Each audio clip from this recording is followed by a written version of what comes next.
Hey YouTube, wanted to make a quick video on a 2011 Subaru Outback 4-cylinder 2.5 liter. We had an intermittent AC problem. The scenario essentially was you'd start the car up in the morning, it would run great, nice and cold. You drive for 30-40 minutes and the AC quits.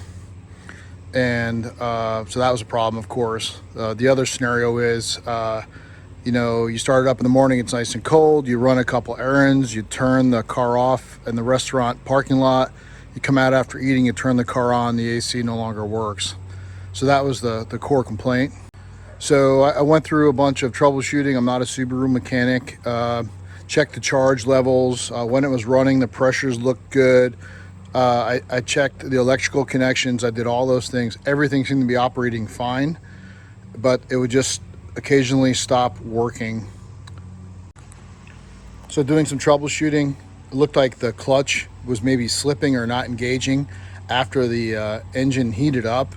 So what I did is I took the electrical connector off the AC compressor and I checked it with a voltmeter and determined that the AC was being commanded on, but the actual AC compressor was not engaging.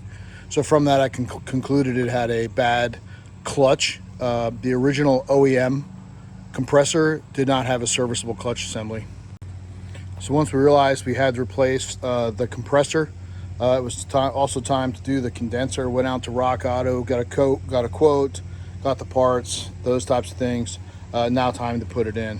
So obviously the job's already done, but I wanted to give you a couple of tips. I think the easiest thing to do, if I had to do this job again to get the condenser out, I would quickly realize you need to get the grill out. And on this car, there's a screw in here, there's a screw in over here, and then you had got to reach your hand back in here. There's a couple of clips on the bottom of the grill, and there's also two Phillips head screws you got to take out. So in order to get that out, you're just gonna have to reach your hand in there with a little short stubby Phillips head screwdriver, reach in there and take those screws out. Once you get the grill out of the way, you can just go ahead and take the radiator mounts off, and you do not have to remove the radiator or any of the hoses. There's enough room. You can just push the whole radiator assembly back. Next thing, to get out the condenser, down the bottom there, you can see the one AC inlet line. That's just a 10 millimeter that comes off.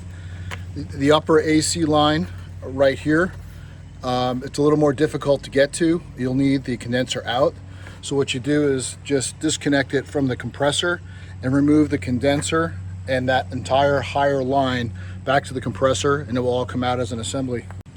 To get the condenser out, and this is why in my opinion you need to take the grill out, there are these little clips that hold the condenser unit, and this is the extra one. They go in here like this. There's a front mount screw. You see this little tab here. You need to get this little 10 millimeter bolt out on this side, and over the tab here, the 10 millimeter bolt out on this side. And once you do it, the whole compressor assembly will actually lean backwards, and you can pull it out of its seating position. Okay, we talked about getting the condenser out. Let's talk about the compressor. The compressor is quite conveniently located right on top here, but it's a little bit tricky to get out. So first you need to take the serpentine belt out, and down here is the tensioner bolt. You can put, I believe it's a 15 millimeter, and you can rotate the wrench clockwise. It will loosen up all these belts, and you can take the serpentine belt off.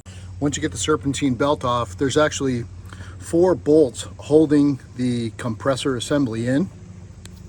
There's 2 high bolts, one over here, one right down here, a low one right down here, and a difficult one to get to that's low in the back. See if I can get a shot on it. Way down there is that low rear bolt on the driver's side. From memory, I think they're 12 millimeter. This is really no problem getting out. These top ones are easy to get out. That back bottom one took a little bit of patience. You'll have to use the wrench and just kind of wiggle it in there and get it loose. The challenge with this is you cannot actually retract the bolt, that back lower bolt, because there's actually, it looks like the intake assembly, the intake manifold is actually in the way of removing the bolt. Once you get that back bolt out, you won't be able to lift the assembly and get that bolt fully out of the cradle. So what you do is you have to take the cradle off. So underneath the center crank there, if you can see this metal shaft that's coming up and then it hits this bolt here, it's actually holding a little bit of a metal cradle that the AC compressor sits on. So you need to take this bolt off here and detach this metal stability arm. That cradle is also held by right behind the dipstick. See if I can get a shot on it. Right behind the dipstick, that cradle is held by another bolt right here. So take these bolts off. I think they're 14s, and you'll have the cradle loose, you'll have the compressor loose, and then you're ready to essentially lift the compressor. So what would be easiest once the compressor is ready to lift out, there's a couple of bolts that are holding this little cross member here. Was one that looks like I think a 12 here and a 10 here, and this whole crossbar assembly holding on to these alternator wires will lift up nicely out of your way. So what you can do once the wires are out of the way, you can lift and cajole the AC compressor along with that metal cradle I outlined, and you can kind of wiggle it and you can go ahead and get it out. It's tough getting it that back bolt back in, so you need to make sure when you're ready to put it back into the car, the compressor back into the car, you've got the compressor in the metal cradle and you've got that lower rear bolt inserted. So when you set it in, you set that bolt almost in its final position back into the engine area here, and then you can reach in and come around and push that bolt in and tighten it back in to the support bracket over here. So I'm not going to go through the whole, oiling the O-rings and putting an evacuator on it and drawing vacuum and recharging and all those kinds of things. I just essentially wanted to help show you how I think is the most expeditious route to getting this job done if I had to do it again.